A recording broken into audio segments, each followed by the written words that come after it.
Hello there, YouTube. It's your boy, B3, and I am back with another kicking graphic novel review. Recently, we reviewed a bunch of main continuity Hulk stuff and then some DC Elseworld stuff, and I wanted to move on to something else, but I just can't stop rereading Jeff Loeb's Hulk. So we're going to keep up with that, and we're going to be looking at Hulk Volume 3, Hulk No More. Yes, Father. Oh, I've sinned. Let me sin for you. Anyway, let me give you a read up of the back of the book. Bruce Banner is not the Hulk. Red Hulk's rampage rolls on through the Marvel Universe, and no one, not even the amazing Spider-Man, the Silver Surfer, the Submariner, or Doctor Strange, can stop him. See why Comic Book Resources says a team of Jeff Loeb and Ed McGuinness works in the tradition of Stan Lee and Jack Kirby. The series just keeps getting better. Collect Hulk number 10 through 13 and the 40th anniversary issue of Incredible Hulk number 600, written by Jeff Loeb with stunning art by industry titan Ed McGuinness. Okay. Jeff Loeb and Ed McGuinness, I believe, also worked on a run of Superman Batman. That's the run with Public Enemies. And, it's the one that those DC animated movies were based off of. Superman, Batman, Public Enemies, and also Apocalypse. Great films, by the way. So fun. Love them. Anyhow, I've also been reviewing those omnibuses. It's been a while since I touched on that series, but maybe I'll get back to it. But, yeah, it's definitely reminiscent of that in writing and art. It's just a very fun book. And, Loeb is kind of known for mysteries. And for like a couple years almost, maybe even a little longer, the world just did not know who the Red Hulk was. It's common knowledge now among comic fans. It's almost household superhero knowledge at this point who the Red Hulk is. If you don't know, I'm about to say it, just FYI, but the Red Hulk's identity is General Thaddeus Thunderbolt Ross, Bruce Banner's father-in-law. Yep, also Betty Ross's father, obviously. Anyhow, let's get into this. This volume is called Hulk No More, Volume 3. Obviously, that is a titular reference to Spider-Man No More. And it's not going to be the only reference to Spider-Man No More in this. Spider-Man No More is going to be referenced until comic books themselves die. But we get to see the Grandmaster playing some of his games. That's what he does. He plays games. So he plucks the Hulk out of time and space, Savage Hulk specifically, and he has Hulk build a team to fight as his champions. And he chooses his old Defenders buddies, Silver Surfer, but it's Silver Surfer like right after he gets his powers. He doesn't know the Hulk or anything. And Galactus is like, oh, fuck. Ah, God damn it. This is the Grandmaster. He picks up Namor right after his wife is assassinated. And he gets Doctor Strange in a point in Doctor Strange's history that I'm only moderately familiar with. He has like this full head mask on, which I don't completely understand. Maybe he doesn't have a physical body, but he's fighting mindless ones, and Clea, his wife, gets sucked away. I know about this, but it's nothing I've actually read the real. But this point in Doctor Strange's life is very unfamiliar to me. Let me just say that. I know about the Namor, and I know about the Silver Surfer. I know a lot about Silver Surfer. He used to be one of my favorites. Still really love him. He's one of my favorites when it comes to older comics. But. He gets this team of Defenders, and then Red Hulk builds the opposite team for the Collector, and they're called the Offenders, which I love. Great name. So it's Red Hulk, right? And which, of course, is Red Hulk. This Hulk title is really about Red Hulk, and then the Incredible Hulk title is the one that's about Green Hulk, Bruce Banner. But the Avengers has Red Hulk, Baron Mordo, of course, duh, Terrax, and Tiger Shark. All of these make sense. It's just arch foes of the other guys. Although I often do forget Tiger Shark exists. Intimately, I know a lot about Baron Mordo, and I'm quite a fan of Terrax, but I forget Tiger Shark exists. I sold his Marvel Legend, and I've barely thought about him since. Oopsie. But, there's a lot of fighting. Each one is paired up with their equivalent, but they all fight in different places. The Hulks fight in Atlantis, and then the Heralds of Galactus fight in the Microverse. The Sorcerers fight on... Where was it? Oh, Silver Surfer's homeworld. And then the Swimmers... excuse me, fight in the realm of the Mindless One. And it's just big brawling, and it's fights to the death. So these are like really insane fights. And these also are characters from a time, like the villains aren't from all the same spots that the heroes are from. Because like Red Hulk is from where you're reading right now in continuity. But this Hulk is from like when he was living in the Microverse. So that was a while ago. Anyways, they're all smacking each other around, but Galactus is kind of getting fed up on waiting. Dormammu and also the Psycho Man showed up. The Psycho Man is someone I'd really like to know more about. He actually seems really cool. He seems like he could be really cool if he would just get used. But yeah, anyway, let us continue. It seems like the Red Hulk kind of wins. Like, he kind of kicks a lot of fucking ass, and then he goes to help out all his pals, but he gets, like, Namor's trident, and he gets the axe, I think it's an axe, belonging to Terrax, and he gets Silver Surfer's board, and since he can absorb energy, he absorbs the power cosmic out of these dudes. So it's Red Hulk with Terrax's axe, the Silver Surfer's board, flying around with a partial power cosmic, and he slaughters everyone on like both teams. This is basically a snuff comic. It's just Red Hulk killing everybody. This is just Loban McGinnis being like, let's have some fucking fun here. Let's take like a break from the mystery and just have Red Hulk slaughter everyone. Let's just continue to establish his power at insane fucking levels. It's really wild. It's just a pure fun story. There's no real consequences to it or anything. It's just them enjoying creating Red Hulk. It's just them reveling in their creation of this fan favorite character. That's all this story is, and I love every bit of it. And this Ed McGuinness art makes the Hulk so bulky. Like I said it in the last review of the Loeb McGuinness art, or Loeb McGuinness Hulk run, but they're so buff it looks like they shouldn't even be able to bend their arms, but they somehow can. It's just a good look for Hulks. Just freakishly, almost grotesquely buff, but that kind of makes them feel more monstrous. Also, I love how Red Hulk's blood looks like molten rock. That's fucking sick as hell. That's sick as hell. But there is a cool Alex Ross cover for some of these other books and stuff. We get a tale, about Ben Urch.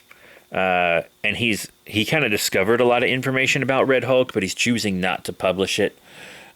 Just like he never published Daredevil's secret identity.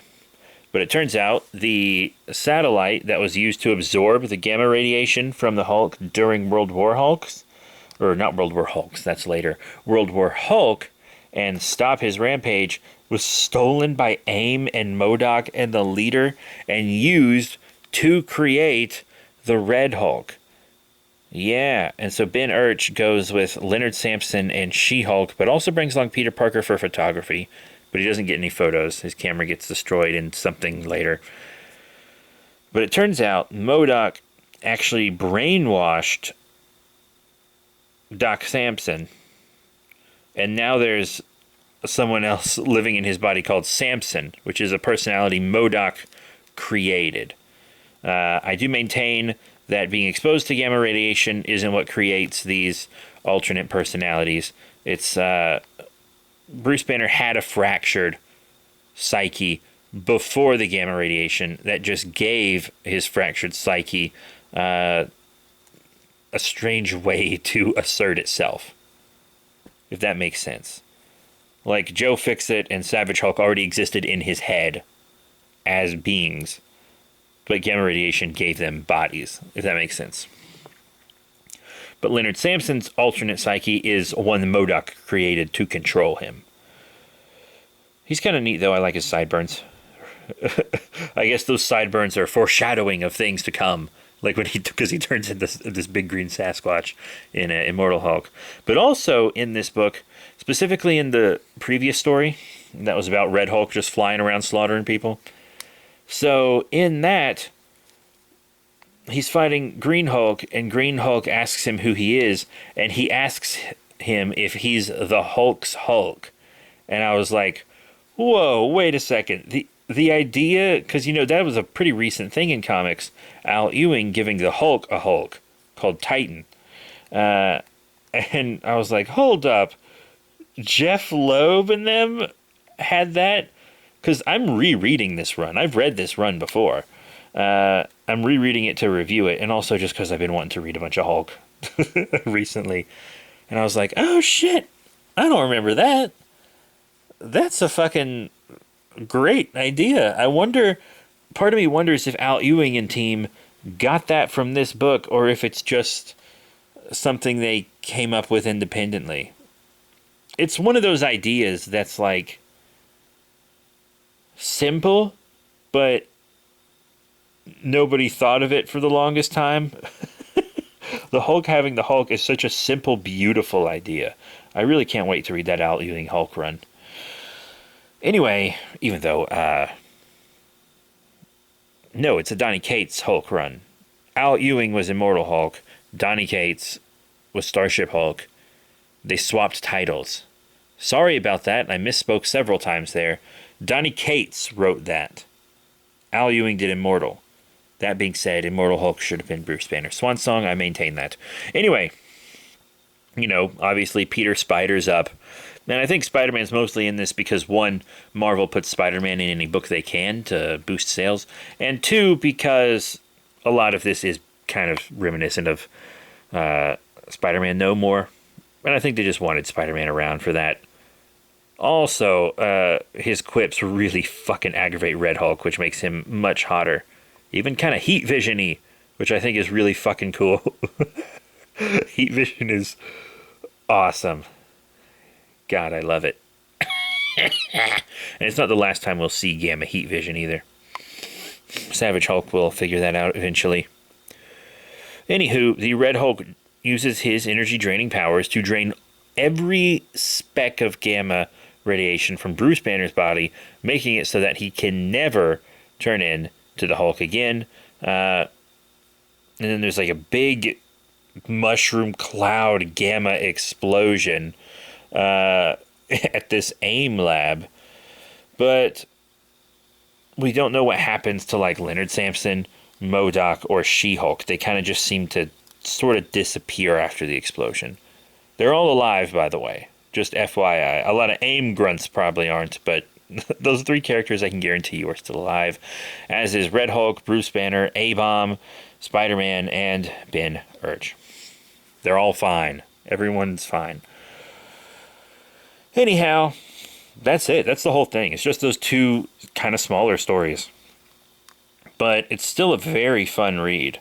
And then we get a cover gallery in the back of variant covers. I prefer a variant cover gallery in the back of a trade over the variant covers being before or after each issue. I like having them all together, so I really appreciate that. Oh. Hey, I'm a fool, by the way. I forgot about one of the stories. That's my bad. Okay, so it's got Dark Avengers in it, and I fucking love the Dark Avengers. You would not believe how many times I have read the Bendis Dark Avengers run with Iron Patriot and Sentry and everyone. Ares. Oh my god, I've read that and Siege so many times. They were actually some of my first graphic novel reviews on this channel. Believe it or not. I love the Dark Avengers. And in this book, Bruce Banner is kind of coming to terms with not having the Hulk. He's like, the Hulk is effectively dead, but why does it feel like he's still alive inside me? As I said, the Hulk psyche existed before the Gamma Bomb dropped. So, the Hulk is still in his head. He just can't turn into the Hulk. That psyche is trapped behind the Banner psyche. But Norman Osborn sends Ares to find out if the Hulk is really quote-unquote dead. And he goes to fight Bruce Banner, try to get him the Hulk out, and he wants to just, kill him. Ares is much more ruthless in this Hulk comic than he is in the entirety of Dark Avengers, by the way. But we get more A-Bomb, which is cool. He gets a new, camouflage power. But also, now Rick is completely in control of A-Bomb. It doesn't exactly explain why A-Bomb was a split personality. It doesn't understand why he was speaking in the third person and dumb and didn't know who Rick was. Now he just kind of speaks like Rick, and he's like, maybe MODOK did something to me that made me, do that. Or maybe the change was just traumatizing, and my brain needed to kind of catch up to it. My brain hadn't caught up with my body. That's kind of the one I subscribe to. In fact, I think a few reviews ago, I think I postulated that theory myself. But that is one of the ones kind of given in this book. That's the one I'm going with, is it was just too much for him, and he had to adjust. I quite like A-Bomb's look, by the way. Marvel Legends A-Bomb win! Let me know. I would very much like one. I don't want to get the Marvel Universe. I don't collect in that scale anymore, but I really want an A-Bomb. Anyhow, A-Bomb fights Ares, and Bruce Banner kind of tricks Ares into imprisoning himself. It's pretty cool. A-Bomb sends Bruce on his way, and Rick kind of likes being A-Bomb. He always kind of wanted Hulk-like powers himself, and now he has them, so he's very happy with that. Anyway, about the cover gallery that I was gawking over, it's really nice. I really like the Caveman one. There's a really cool one with a Wolverine art appreciation variant. That's like a cave painting of Wolverine fighting a saber-toothed tiger. I would love that comic. Oh my god, that's a variant that you could hang on the wall right there. Really like that. There's also another variant cover for issue 13 that's done by John Romita Jr. and Dean White. And it's a recreation of the legendary panel from Spider-Man No More, where Peter Parker is walking away from the alley trash can that has his costume hanging out of it. And I think this is supposed to be like a really serious cover, but it makes me laugh so hard because I'm sorry, I can't take it seriously. Because like Spider-Man throwing his costume away, that's a big deal. That's important. But here, the thing hanging out of the trash can is stretched out, torn purple shorts. Wouldn't Bruce Banner just throw those away anyway? The symbolism here is like non-existent almost. Of course he threw them away. He doesn't fit in them anymore and they're ruined. Why wouldn't he throw them away? You could if I didn't know about the existence of Spider-Man No More, and you showed me this and told me that was Bruce Banner throwing away the purple shorts, I'd be like, well, of course he threw away the purple shorts. Why is this so dramatically drawn? It's just so funny to me. It's supposed to be so serious and harken back to Spider-Man, but it almost has an opposite feel to it. I don't know. It's so odd. It's such an odd cover. I'd love to have it just for that reason. There's also a Tim Sale cover. It's for the Incredible Hulk 600 variant, but you look at it and you're like, oh yeah, that's Tim Sale art. That's another one that's really cool. And then there's like sketchbook stuff. Sketchbook stuff is less interesting to me. I really like it in my Hellboy omnibus stuff. I really seem to like the Mike Mignola ones, but a lot of these Marvel and DC ones, I usually just end up not really looking at them that much. I'll look at them the first time I read through, and then I'll skip them. Like every time I reread a trade, I look through the variant covers, but the sketchbooks, I often don't go back to. Anyway, that is it for Hulk Volume 3, Hulk No More, from Marvel Comics, rated T for Teen. Thank you all very much for your support. Eventually, I'll be doing Hulk Volume 4, Hulk vs. X-Force, which is another part of the 2008-2013 Hulk run. And I think that is the one with the first appearance of Red She-Hulk. Oh, shit, that reminds me. I also have to review the Compound Hulk Marvel Legend and Red She-Hulk Marvel Legend on this channel. I have been putting those off a long time. But that is it. Thank you once again for your support. Remember to rate, comment, and subscribe. Check out all the cool links in the description below, Facebook, Twitter, etc. And I'll be seeing you all next time. Goodbye for now.